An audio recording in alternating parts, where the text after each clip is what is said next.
Hello, कैसे हैं आप लोग? पढ़ाई अच्छी चल रही है? तो हमारी 10th सीबीएसई क्लास केमिस्ट्री के लिए जो चैप्टर हमारा चल रहा है chemical reactions and equation, this is the next class and today's topic type of reaction हम लोगों ने शुरू किया हुआ है। टाइप ऑफ रिएक्शन के अंदर पिछली क्लास में आप लोगों ने पढ़ा combination and decomposition reactions. In this class you are going to study displacement reaction activity 1.9, double displacement reaction activity 1.10 और बहुत सारे क्वेश्चंस डिफरेंट लेवल की एग्जांपल्स हम लोग पढ़ने वाले हैं। So myself doctor PK Singhal और आप मुझे देख रहे हैं हमारे YouTube channel chemistry Pandit Singhal sir पर। तो आइए स्टार्ट करते हैं। तो अभी हम बात कर रहे हैं डिस्प्लेसमेंट रिएक्शन के बारे में बेटा। डिस्प्लेसमेंट रिएक्शन, तो डिस्प्लेसमेंट रिएक्शन होती क्या है ये एक्सप्लेन करते हैं। डिस्प्लेसमेंट रिएक्शन, डिस्प्लेसमेंट रिएक्शन में क्या होगा बेटा कि दो पॉइंट यहां पर आपको ध्यान रखने हैं। एक बात तो ये कि मोर रिएक्टिव मेटल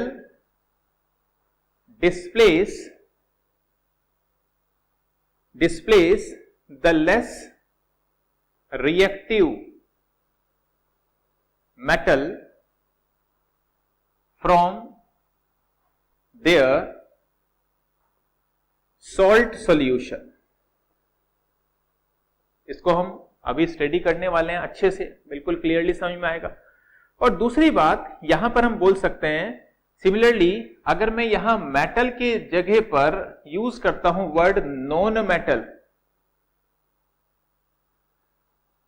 तो सिमिलरली यहां पर भी आ जाएगा non metal. It means I can say more reactive non-metal displaces the less reactive non-metal from their salt solution। तो मेटल मेटल को डिस्प्लेस करेगा, नॉन मेटल को डिस्प्लेस करेगा किसी सर्टेन रिएक्शन के अंदर, ठीक है। कौन? जो ज्यादा रिएक्टिव होगा, जो ज्यादा एक्टिव होगा वो कम वाले को। तो सबसे पहले हम एक्टिविटी सीरीज के बारे में बात कर ले रहे हैं। तो एक्टिविटी सीरीज ऑफ मेटल, तो यहां पर मैं एक्टिविटी सीरीज ऑफ मेटल की बात करता हूं बेटा। बहुत ही सिंपल सी है, याद रखना। आप इसको ट्रिक के थ्रू भी याद रख सकते हैं, जैसे केदार फॉर पोटेशियम, केदारनाथ यानी सोडियम केदारनाथ का माली आलू जरा फीके पकाता है। केदारनाथ का माली आलू जरा फीके पकाता है, ऐसा आप ये एक्चुअली ऊपर से नीचे मैं लिख रहा हूं, बोर्ड पे इतनी जगह नहीं होती, तो पहले यहां पर लिखा आयरन इसके नीचे है और उसके लिस्ट बनती जा रही है। इसके बाद बेटा कौन सा है? इसके बाद है हाइड्रोजन के बाद मरकरी है, सॉरी हाइड्रोजन के बाद आपके पास कॉपर है, कॉपर के बाद मरकरी है, मरकरी के बाद सिल्वर है, सिल्वर के बाद आप गोल्ड को याद रख सकते हैं। वैसे इसके बीच में प्लेटिनम भी आता है, लेकिन प्लेटिनम की जरूरत नॉर्मली नहीं पड़ती है। तो ये जो सबसे ऊपर लिखा है ये सबसे ऊपर है और ये सबसे नीचे है, आप ऐसा एज्यूम करके चलेंगे। ये मोस्ट रिएक्टिव मेटल है, मोस्ट रिएक्टिव मेटल है ये। और ये बेटा इस सीरीज में लेस या लीस्ट रिएक्टिव मेटल है। तो हम लोगों ने लिखा है कि जो ज्यादा रिएक्टिव मेटल होगा वो कम रिएक्टिव मेटल को उसके सॉल्ट सॉल्यूशन से डिस्प्लेस कर देगा। जैसे इसके कुछ एग्जांपल हम लोग समझते हैं। जैसे हम लोग फॉर एग्जांपल मैंने लिया कैल्शियम, और कैल्शियम की रिएक्शन, कैल्शियम के नीचे सपोज करते हैं मैग्नीशियम है या कोई भी नीचे वाला, जिंक वगैरह कुछ भी जो उसके नीचे है। तो कैल्शियम अगर मैं ले रहा हूं तो कैल्शियम के नीचे है मैग्नीशियम, और मैग्नीशियम का सपोज करते हैं मैंने कोई सॉल्ट लिया लाइक मैग्नीशियम क्लोराइड। तो when these two react together, तो calcium can displace this magnesium, calcium can displace this magnesium from the salt solution. ये कैसा है बेटा? एक्वस सॉल्यूशन है। तो प्रोडक्ट में आपको CaCl2 मिल जाएगा और Mg को ये अलग कर देगा, यानी ये अपने आप में एक जनरलाइज सही रिएक्शन मानी जाएगी। लेकिन अगर मैं ऐसा उल्टा करता हूं, फॉर एग्जाम्पल अगर मैं मैग्नीशियम रिबन को कैल्शियम क्लोराइड के एक्वस सॉल्यूशन में डालता हूं तो बेटा कोई रिएक्शन नहीं होगी, क्यों नहीं होगी? क्योंकि मैग्नीशियम कैल्शियम के कंपैरिजन में कम रिएक्टिव मेटल है, तो मोर रिएक्टिव जो मेटल होगा वो लेस रिएक्टिव को ही डिस्प्लेस करेगा। लॉजिक समझ में आ रहा है? एक यहां पर मैं आपको बात बताता हूं कि हाइड्रोजन को यहां पर जगह क्यों दी गई, यानी हाइड्रोजन, ये तो सब मेटल्स हैं, तो हाइड्रोजन को यहां पर प्लेस क्यों किया गया?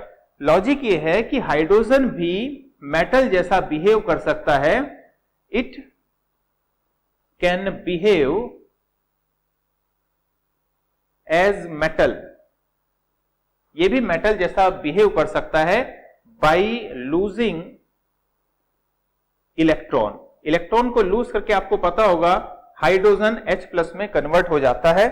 यही लॉजिक था जिसकी वजह से हाइड्रोजन को मेटल एक्टिविटी सीरीज में प्लेस किया गया। एक और इंपॉर्टेंट बात बताता हूं, उसके बाद हम अपनी एक्टिविटीज और काफी सारे एग्जांपल्स पर चलने वाले हैं। एक और बात यह है कि जितने भी एलिमेंट्स हैं बेटा जो हाइड्रोजन से ऊपर हैं, lead, iron, zinc, aluminium, magnesium, calcium, sodium, potassium, जितने भी हाइड्रोजन से ऊपर हैं वे सबके सब मेटल्स किसी भी एसिड से हाइड्रोजन को as a hydrogen gas displace कर सकते हैं। जैसे इसका एक एग्जांपल हम लोग देख ले रहे हैं, इसको थोड़ा सा एरिया को मैं रब कर ले रहा हूं, उसके बाद एक्सप्लोर करते हैं। देखिए, अगर सपोज करते हैं मैं कैल्शियम की रिएक्शन किसी एसिड के साथ कराता हूं, कैल्शियम की रिएक्शन मैंने सपोज कराते हैं HCl के साथ कराई, तो कैल्शियम क्लोराइड बन जाएगा और हाइड्रोजन यहां से रिप्लेस कर दिया जाएगा। तो यह भी एक तरीके की डिस्प्लेसमेंट रिएक्शन है, क्योंकि कैल्शियम ने यहां पर हाइड्रोजन को डिस्प्लेस किया है। लेकिन अगर मैं कॉपर की रिएक्शन बेटा कराता हूं HCl के साथ और सोचता हूं कि इस टाइप की कोई रिएक्शन हो जाएगी, so remember this is the wrong reaction, ये गलत रिएक्शन है, ये रिएक्शन नहीं होगी। क्या है? क्योंकि कॉपर हाइड्रोजन के बाद आ रहा है, तो बात मुझे लगता है अच्छे से समझ में आ गई होगी, जो भी हाइड्रोजन से ऊपर है। अब यहां पर हम लोग बात करते हैं बेटा एक्टिविटी 1.9 के बारे में। एक्टिविटी 1.9 आपके लिए क्या बता रही है? एक्टिविटी 1.9 में यह बताया गया है कि you are taking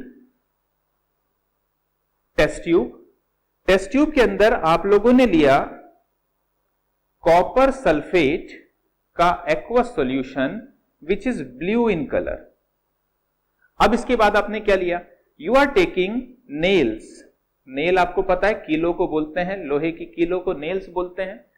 what you are doing, you are introducing nail in this solution, और आपने नेल को बाहर निकालने के लिए इसको किसी धागे वगैरह से बांध लिया, सो दैट आप इसके सॉल्यूशन के अंदर डिप कर दें अपनी नेल को कॉपर सल्फेट के सॉल्यूशन में, और वापस से बाहर निकालने के लिए एक धागा बांध लिया। तो थोड़ी सी देर के बाद, तो after 20 minute, after approximately 20 minute, 20 minute के बाद का ऑब्जर्वेशन आपको बताना है कि क्या होगा। यानी जो कील, जो नेल आपने, हाँ नेल को आप ठीक से सैंड पेपर से साफ करके ही डालेंगे, कोई रस्टेड नेल का इस्तेमाल नहीं करेंगे, जंग लगी हुई कील का इस्तेमाल नहीं करना, इसलिए आप उसको अगर थोड़ा बहुत है भी तो उसको आप अच्छे से सैंड पेपर से साफ कर लेंगे। क्या होने वाला है यहां पर? कॉपर सल्फेट का ब्लू कलर। अब यहां रिएक्शन, आयरन आपने डाला यानी आयरन हो गया बेटा Fe, रिएक्शन करेगा कॉपर सल्फेट के सॉल्यूशन के साथ CuSO4, और यहां पर आप देख रहे हैं सीरीज को, आयरन कहां है? कॉपर के बेटा ऊपर है, iron is placed above copper, copper से ऊपर रखा है मेटल एक्टिविटी सीरीज ने। इसका मतलब iron can displace copper from its salt solution, iron can displace copper from its salt solution, यानी आयरन इस कॉपर की जगह लेने वाला है। तो यहां पर आपको क्या मिलेगा? FeSO4 मिल जाएगा, और कॉपर को अलग होना पड़ेगा, तो कॉपर अलग हो जाएगा। ये था सॉलिड, ये था ब्लू कलर का बेटा सॉल्यूशन था। FeSO4 का जो सॉल्यूशन होगा after some time, what would you observe? अब जरा ऑब्जर्वेशन के बारे में बात करते हैं। देखिए, सिर्फ एग्जाम में मार्क्स लाने के लिए नहीं पढ़ना चाहिए, नॉलेज बहुत ज्यादा जरूरी है और उस पर आपको ध्यान देना भी बहुत ज्यादा जरूरी है। तो बेटा यहां पर 2 ऑब्जर्वेशन होंगे, इसलिए एनसीईआरटी में ना जिस तरीके की एक्टिविटीज को लिखा गया है वो बहुत इंपॉर्टेंट होता है। बहुत सारे बच्चे क्या करते हैं, उसको जस्ट एन एग्जाम्पल मान के चलो एक क्वेश्चन आएगा टाइप से सोच के छोड़ देते हैं, लेकिन उसको ठीक से थॉट प्रोसेस में जाना जरूरी है, अच्छे से समझना जरूरी है। इसीलिए मैं इस टाइप के टीचिंग स्टाइल को प्रिफर करता हूं।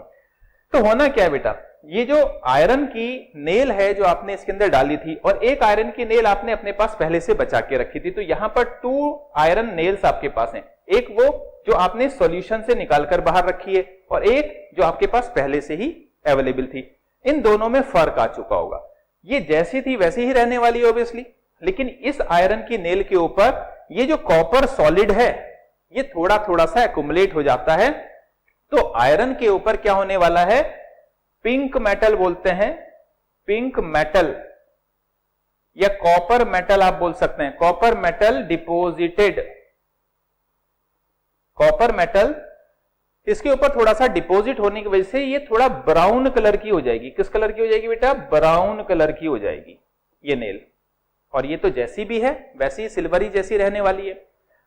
दूसरा, यहां पर आप देखेंगे सॉल्यूशन के अंदर, क्योंकि जो कॉपर था वो तो नेल्स के ऊपर बैठ गया, इसी की वजह से, इस कॉपर की वजह से ही वो नेल कैसी हुई, ब्राउनिश हुई, पिंक मेटल भी इसको बोलते हैं। दूसरा पॉइंट ये है बेटा इसकी ऑब्जर्वेशन का कि जो FeSO4 का कलर होता है वो अप्रोक्सीमेटली डल ग्रीन आप बोल सकते हैं, कुछ लोग उसको डर्टी ग्रीन भी बोलते हैं। तो बेसिकली आपको लाइट ग्रीन, डल ग्रीन, डर्टी ग्रीन ऐसा करके सॉल्यूशन मिलेगा। तो ये सॉल्यूशन पहले किस कलर का था बेटा, ये ब्लू कलर का था कॉपर सल्फेट का सॉल्यूशन, और ये एक्सपेरिमेंट के बाद इस सॉल्यूशन का कलर कैसा हो जाएगा, after removing the nail out of it, ये हो जाएगा किस कलर का, लाइट ग्रीन या डल ग्रीन या डर्टी ग्रीन कलर का solution will be left behind. तो आई थिंक ये एक्टिविटी 1.9 आपको क्लियरली समझ में आ गई होगी। इसके आगे कुछ और एग्जाम्पल मैं लेने जा रहा हूं जिसमें नॉन मेटल को भी इंक्लूड करेंगे, तो करते रहिए। कुछ और एग्जाम्पल देखते हैं। सपोज करते हैं हम लोगों ने जिंक की रिएक्शन कराते हैं कॉपर सल्फेट के साथ, तो बताओ बेटा ये रिएक्शन होगी या नहीं होगी, डिस्प्लेसमेंट डेफिनेटली होगी, क्योंकि जिंक ऊपर है और कॉपर नीचे, जैसे मैंने बताया ऊपर से नीचे लिखा हुआ है, यानी इसके बाद आप यहां से सोचना शुरू करेंगे, तो इसका मतलब जिंक डिस्प्लेस कर देगा कॉपर को and you will get ZnSO4 along with copper. अच्छा, एक और एग्जांपल देखते हैं। सपोज करते हैं कि कॉपर की रिएक्शन हुई है किसके साथ, AgNO3 के साथ, सिल्वर नाइट्रेट के साथ, तो क्या ये रिएक्शन होगी, डेफिनेटली होगी, क्योंकि copper can displace silver from its salt solution, तो कॉपर यहां पर सिल्वर को डिस्प्लेस करेगा and you will get copper nitrate along with silver. Reaction को बैलेंस कर ले रहे हैं, ठीक। अगर सपोज करते हैं हम लोगों ने मैग्नीशियम की रिएक्शन की, मैग्नीशियम की हम लोग रिएक्शन करके देखना चाह रहे हैं, किसके साथ करें, सल्फ्यूरिक एसिड के साथ करते हैं, तो आपको पता होगा कि मैग्नीशियम हाइड्रोजन से ऊपर है इस एक्टिविटी सीरीज में, इसका मतलब यह हुआ कि magnesium can displace hydrogen from its acid, तो यहां पर आपको बेटा मिल जाएगा MgSO4 and hydrogen gas will release. तो मुझे लगता है कि मेटल एक्टिविटी सीरीज से रिलेटेड जितने चाहें आप क्वेश्चन बना सकते हैं, आपको एक लॉजिक आ चुका होगा, बहुत ही क्लियरली समझ में आ गया होगा। अब मैं आपको नॉन मेटल के बारे में बताता हूं, तो नॉन मेटल के लिए आप ये सीरीज को याद रखिए, क्योंकि बहुत ज्यादा नॉन मेटल्स आपको अभी नहीं पढ़ने हैं। तो नॉन मेटल में हेलोजन्स को हम लोग पढ़ते हैं, तो हेलोजन में सबसे पहले फ्लोरीन है, तो फ्लोरीन सबसे ज्यादा एक्टिव है बेटा, फ्लोरीन के बाद क्लोरीन, क्लोरीन के बाद ब्रोमीन और ब्रोमीन के बाद iodine. This is the activity series for non metal which you have to remember for your general questions. तो ये वाला आपको ऑर्डर याद रखना है। इसका मतलब fluorine can displace chlorine from its salt solution as well as bromine from its salt solution, iodine from its salt solution. Chlorine bromine और आयोडीन को कर पाएगा, फ्लोरीन को नहीं कर पाएगा, ब्रोमीन आयोडीन को कर पाएगा, क्लोरीन और फ्लोरीन को डिस्प्लेस नहीं कर पाएगा। इसके कुछ एग्जाम्पल देखिए, जैसे हम लोगों के पास सपोज करते हैं NaCl है और हम लोगों ने इसकी रिएक्शन कराई बेटा फ्लोरीन के साथ, तो क्या फ्लोरीन क्लोरीन को डिस्प्लेस करेगा, डेफिनेटली करेगा, because fluorine is more active than chlorine. तो यहां पर आपको NaF मिलने वाला है अलोंग विद क्लोरीन रिलीज हो जाएगा। रिएक्शन को बैलेंस करने के लिए यहां पर हम 2 लिख दे रहे हैं। सिमिलरली अगर मैं चाहता हूं कि मेरे को रिएक्शन करनी है NaCl प्लस Br2 की, तो क्या ये रिएक्शन हो पाएगी बेटा, बिल्कुल नहीं होगी, क्योंकि bromine can not displace chlorine, तो ये रिएक्शन पॉसिबल नहीं होगी। तो मेक सेंस, लॉजिक क्रिएट हो रहा है। अच्छा, अगर मैंने रिएक्शन कराई बेटा, देखो NaBr की रिएक्शन कराई क्लोरीन से कराते हैं, तो क्या होने वाला है, समझ में आ गया होगा, NaCl बनेगा, साथ में इधर लिख दे रहा हूं, और ब्रोमीन रिलीज होगा।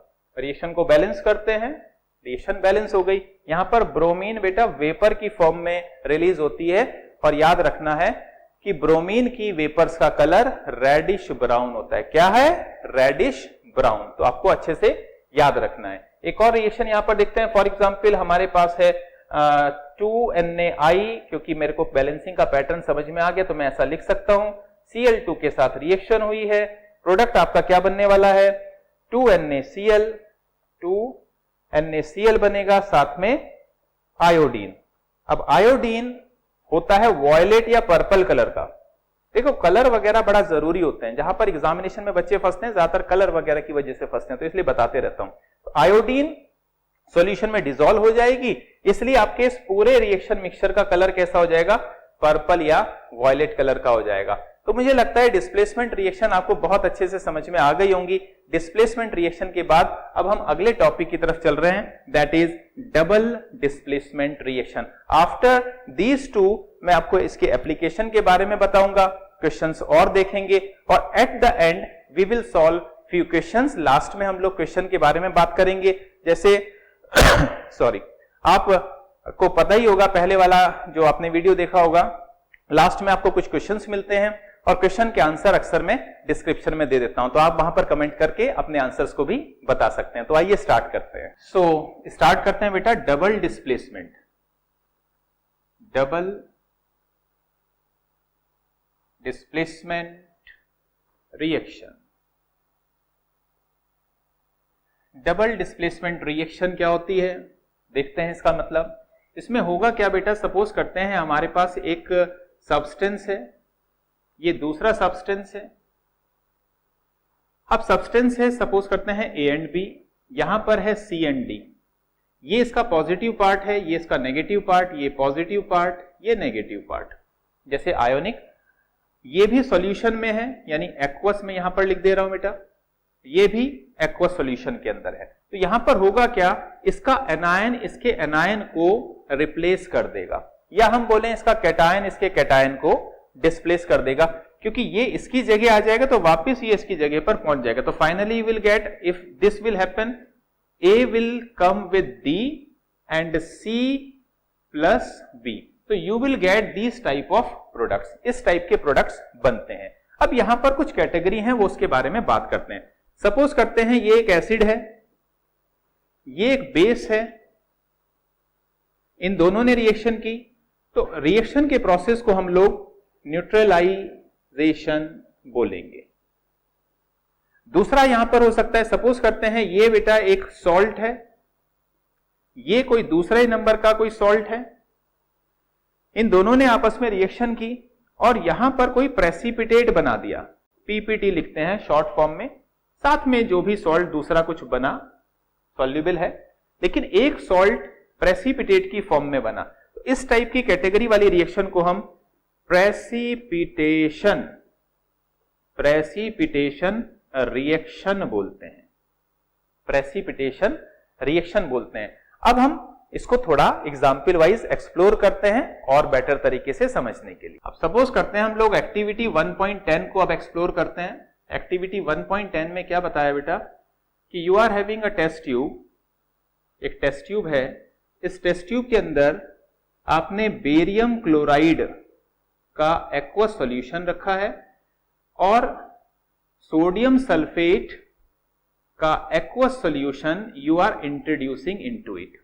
What will happen and what do you observe, क्या होगा? तो देखते हैं।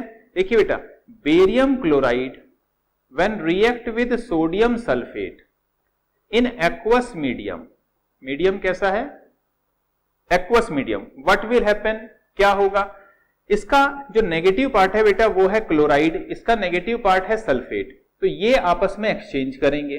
तो बेरियम जाएगा आप सल्फेट के साथ, बेरियम सल्फेट, और क्लोरीन जाएगा सोडियम के साथ, सोडियम क्लोराइड। फॉर्मुलेज हम लोग को पता है। ऑल्दो बेरियम सल्फेट बेटा व्हाइट कलर का प्रेसिपिटेट होता है, हमें व्हाइट प्रेसिपिटेट की फॉर्म में बेरियम सल्फेट मिलेगा, इसलिए ये डबल डिस्प्लेसमेंट रिएक्शन तो है ही, क्योंकि यहां पर दोनों एनायन आपस में एक्सचेंज हो चुके हैं कंप्लीटली, साथ साथ में ये प्रेसिपिटेशन रिएक्शन भी है। और ऑब्जर्वेशन क्या है बेटा?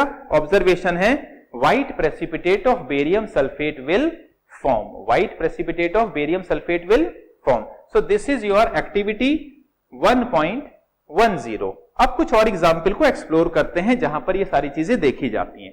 जैसे हम लोगों ने NaOH लिया, रिएक्शन कराई बेटा HCl के साथ, आपको पता है ये एक बेस है, ये एक एसिड है, ये इसका नेगेटिव पार्ट, ये इसका नेगेटिव पार्ट, अगर ये आपस में एक्सचेंज हो जा रहे हैं तो what you will get? You will get NaCl, Na with Cl, HOH, HOH means you will get water.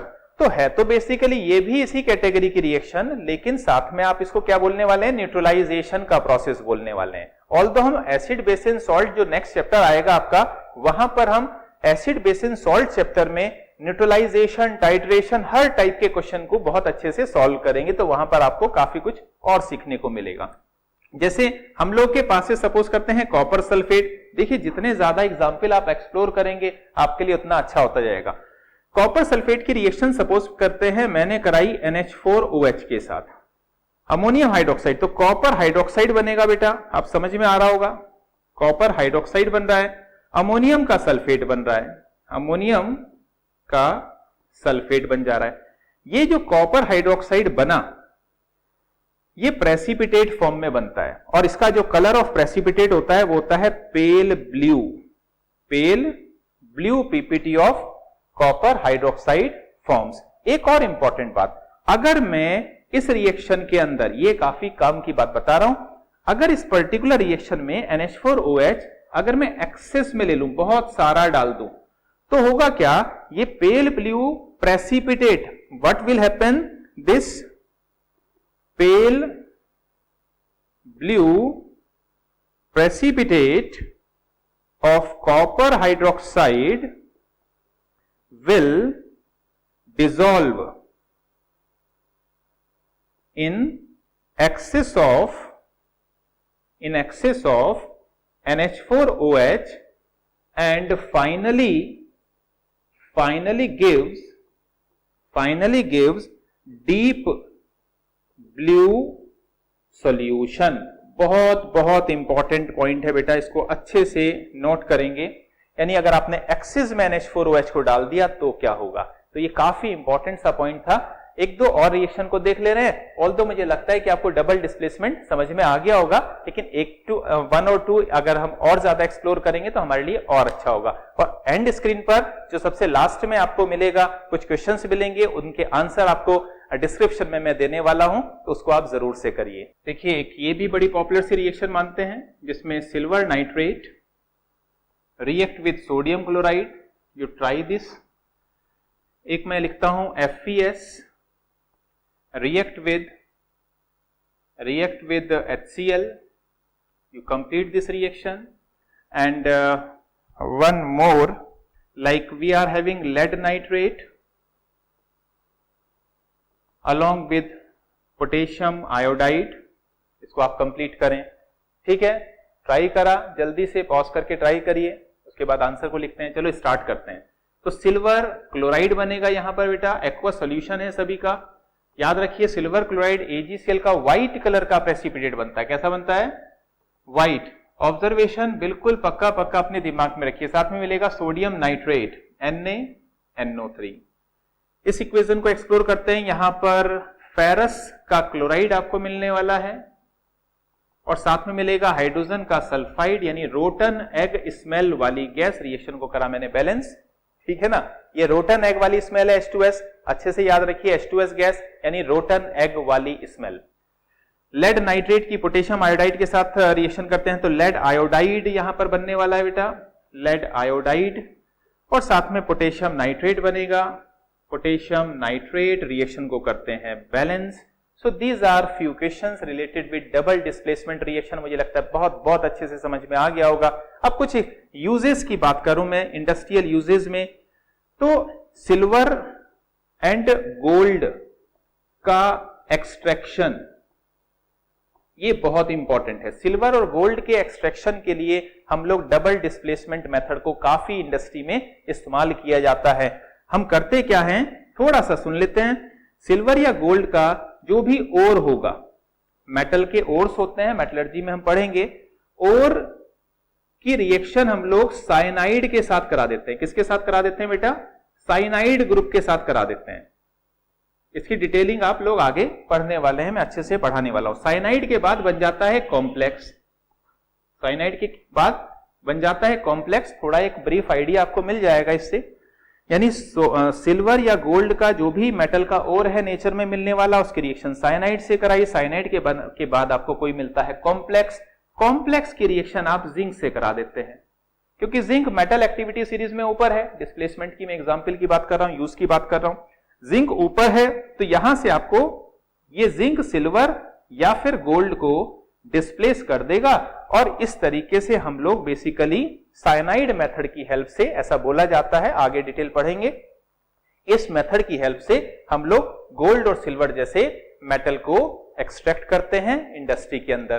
तो काफी सारी चीजें अब आपको समझ में आ गई। लास्ट में जो क्वेश्चन मिल रहे हैं इनको सॉल्व करिए और चलते हैं। So keep learning and do well.